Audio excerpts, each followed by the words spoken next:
Yes! What? Nabenta ko yung table. Saan na yung girl? Kailan daw kukunin? Sabihin mo kay mama. Nabayad na ba?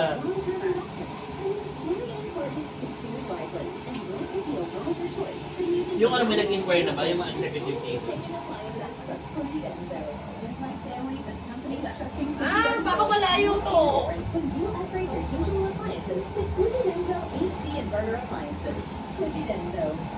Sabi ko, ang issue ng table, susulat mo sa table.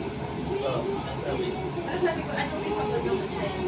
Kasi parang nag-merge yung color niya sa color na... Pero pinicture mo yung pinakita mo sa kanya. Sabi ko, assist na rin.